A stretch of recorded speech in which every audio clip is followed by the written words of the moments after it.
We're taking on a quick tutorial on how to integrate the Algorand SDK and Purestake API in your application.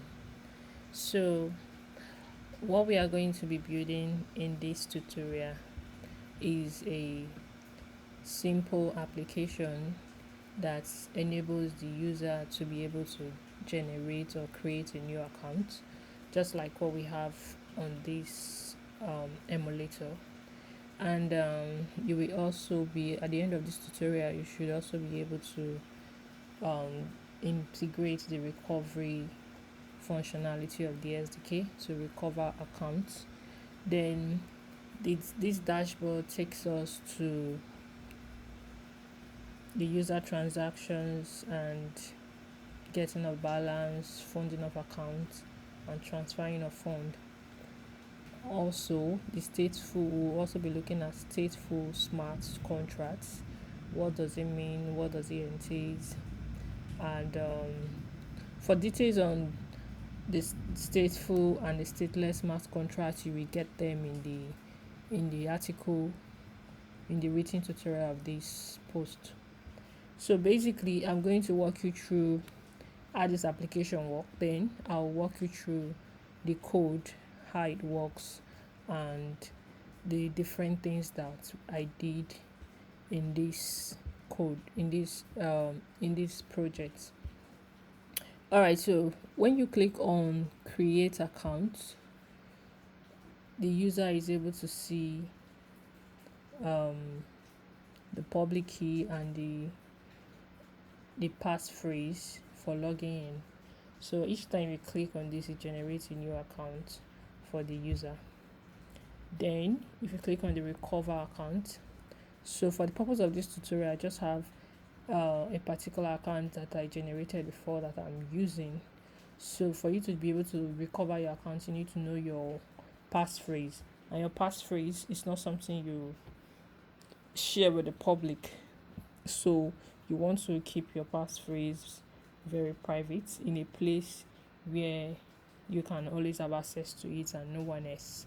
So whenever you need to recover your account, you use the recover account passphrase that you kept somewhere before. And mind you, any mistake that happens and you misplace this, that might be the end of your account. You might lose your access and all that. So basically, you can actually copy this easily the way I programmed it. You can also copy the recovery phrase and all that. Then moving forward to the dashboard, once you click on the dashboard, it loads the user transaction and the balance.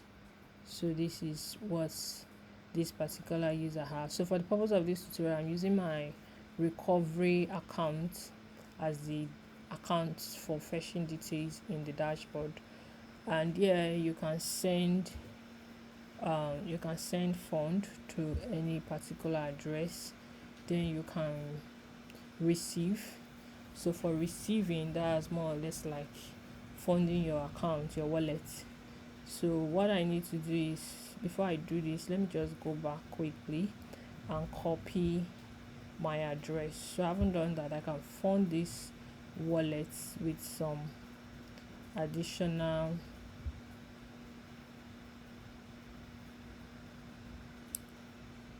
okay, so I would have to do this check.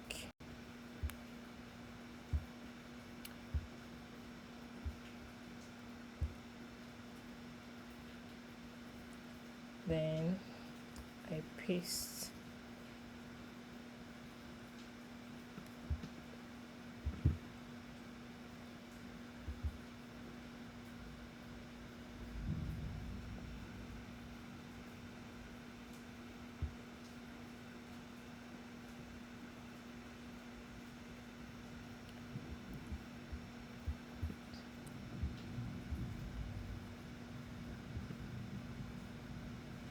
So I paste my address here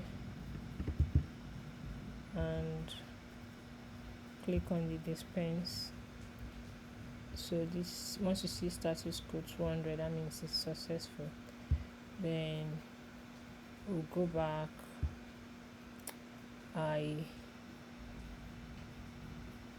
Sorry, it's not updating immediately. I would have to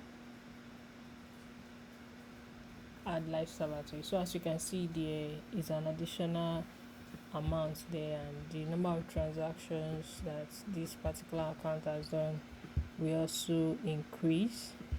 It used to be 7 or thereabouts. Now it should be like 8. So that's about that. Then for the smart contract, once you click on login, it takes you back to the main activity. This is the main activity, the first page. So for the smart contract and the stateless smart contract, the output will be seen in the log when you click on the log and all that.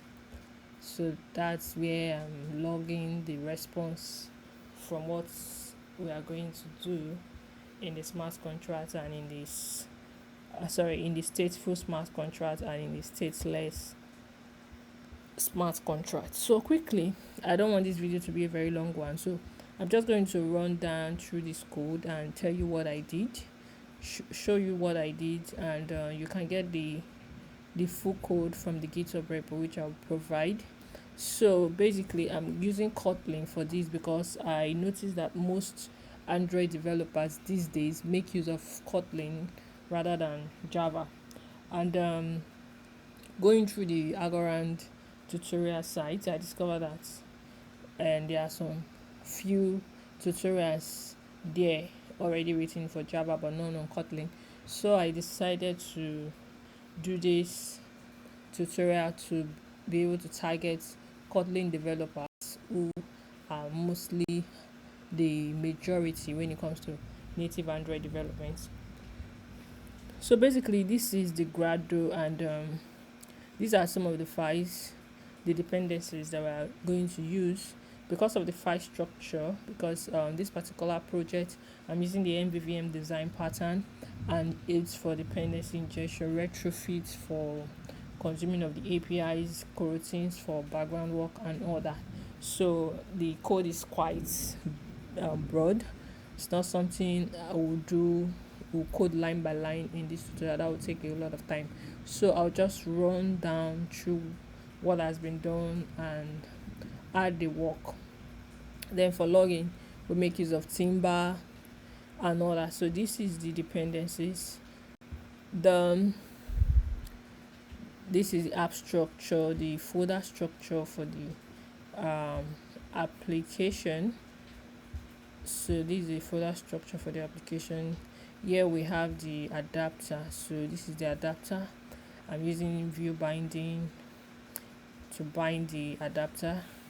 Then this is the REST API interface. So here I'm making use of the Purestake API, and this particular endpoint is to be able to get the account details of a particular address, and this other get request is to get the transaction for that particular address. Then this is the API, the Retrofit clients, the interceptor, and all that. Then this is where I am implementing the module for using ILT. So for the account repository, we created a module for it here. Then for the smart contracts, another module. The stateful smart contracts, a module, and this is the stateless smart contract. Then this is the transaction module. Then coming down to the model, I created some custom models for, like, this one takes care of the transactions, getting all transactions, going by the API structure, the structure API. So and this is my API key and all that. So your API key will be placed here when you're testing, maybe using Postman Insomnia. So this is the key and this is the value which was given to me after registering on Purestake API, Purestake website. And then I move on to the user account. Okay, so it seems like I didn't use this again. Okay, I think this one. So this is the wallet account for the user. So this particular account is where we are interacting to get the details of a particular user. So this is the model, this is the data class for that. And yeah, since we are making use of MVVM design pattern, I created an interface, then the repository implementation, the view model, and then the activity itself where I'm communicating with the view model. So yeah, I created 3 methods, 3 functions. One to get the account by the address, and here to generate the Argo pair. So this is the one that helps us create a new account, and this is the one that helps us recover an existing account, and this is where the one I used to get the user account balance and other details of the user. So this one here is the stateful contract repository. So in a stateful contract, it has different life cycles and goes. First of all, you have to compile the program, wait for confirmation, then create app, then opt into the app, call the app, then read the local states, read the global states, close out app, clear app, and delete app when you are done if you no longer need it. Then the stateless smart contract is quite brief. So these actually handles transactions and spendings. So yeah, you first of all compile the TEAL source, then wait for confirmation, then you have the contract account example and the contract delegation. So these are basically the mode required when dealing with stateless smart contract on Algorand. Then for the transactions repository, I have the transfer fund, which takes care of transferring of fund, like what I was trying to do here on the dashboard. Then you submit the transaction, you wait for confirmation, and so these are basically the processes involved. First of all, you wait for confirmation, you submit the transaction for this transfer fund to be complete. So I decided to create these 2 parameters to enable the users, to make it a little bit interactive, to enable the users to be able to enter an amount and a receiver address like you would on a normal application. Then we have the get transactions by address. With this, you can get the transactions of a particular this address. This user with this address gets all the transactions like we saw on the dashboard. Then we move on to the repository implementation. So basically, since this is MVVM, so we are implementing the repositories in our repository implementation. So for this account repository implementation, we are going to implement the account repository, and it has 3 functions: the get accounts, the generate, and the recover. So basically, these are the 3 functions here, and this is how they are being implemented. For the get account, I'm making use of the API, the REST API, the Algorand REST API, to be able to get account from the REST API and get all the necessary information that I need for this application. Then over here, we have the stateful contract repository, which is being implemented. And first off, with this, you need to initialize the client address, the ports that you are using, and all that. So just so you know, all this, they are all inside a constant function that I created, a constant object, so that all the constants can be in one place. So I just make reference to them. And these are the headers. Like this is the API key from Purestake API, Purestake websites, and this is the value. This is my API key, and here we have the tests, the headers and the values, which will be used later on when encoding the value. And so we in the process of a stateful smart contract, you have the compile program, the wait for confirmation, create app. So these are some of things that need to be done in each of these processes.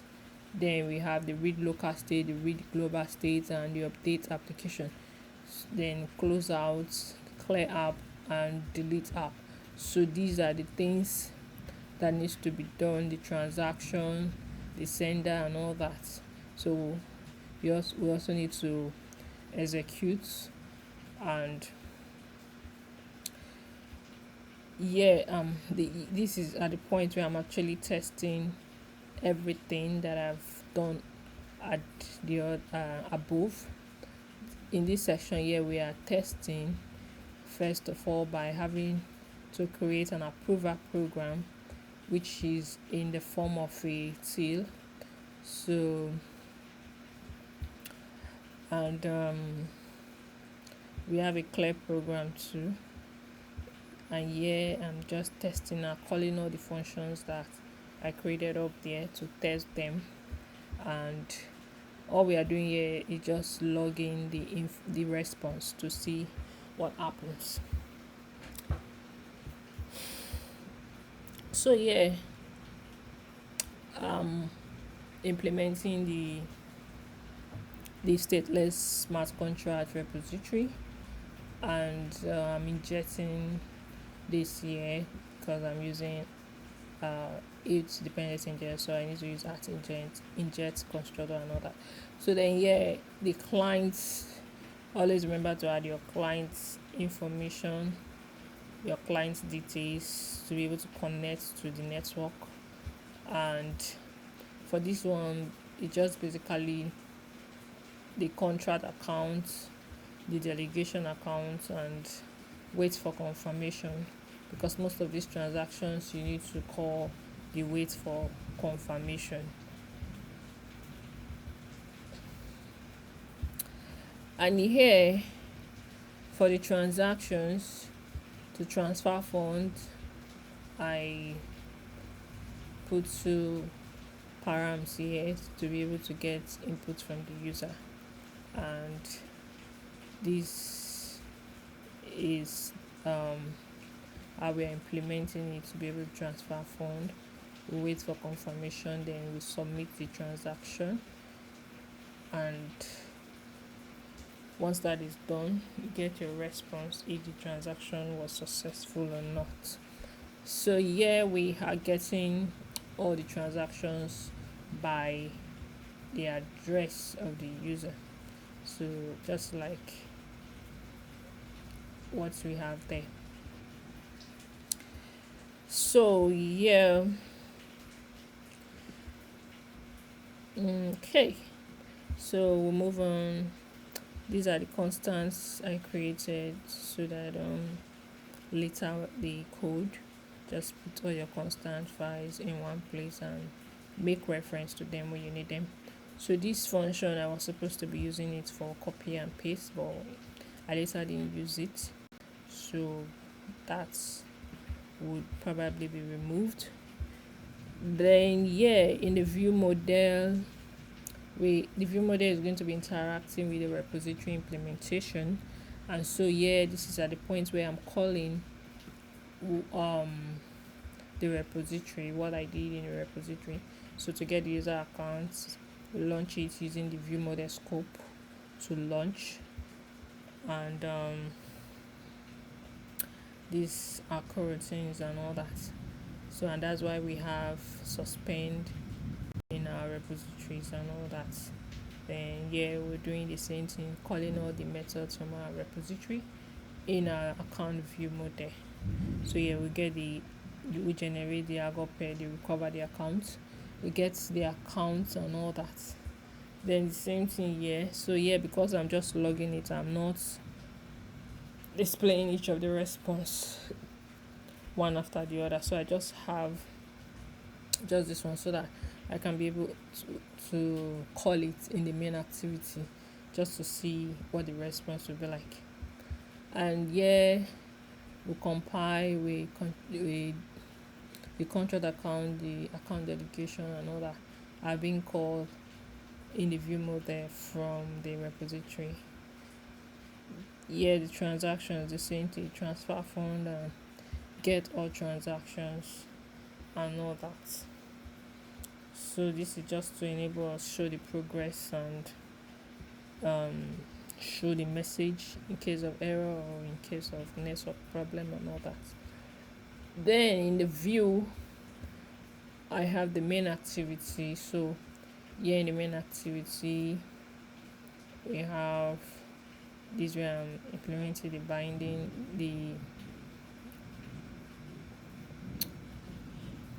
so I initialize the recycler view. I set the data to the recycler view, to the adapter and all that. Then I get this function is to get the wallet balance, and this function is to fund accounts.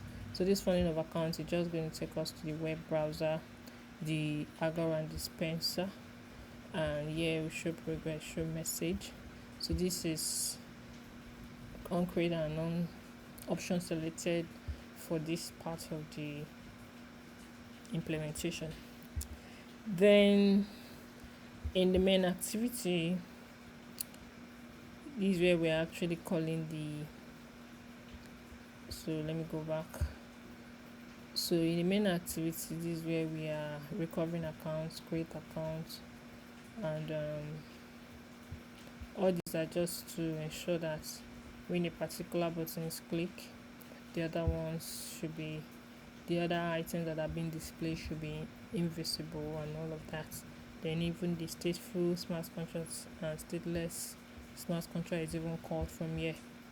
Then for this particular view, this is where we are implementing the dialog for displaying when you want to send fund, when you want to transfer fund.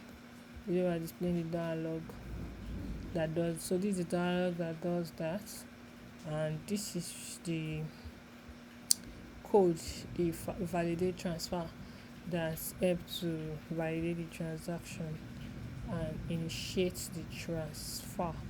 This code right here. And here in our application, you need to create application basically, especially when you want to make use of this right here, that's timber. So you need to come and initialize it here and call it in your manifest.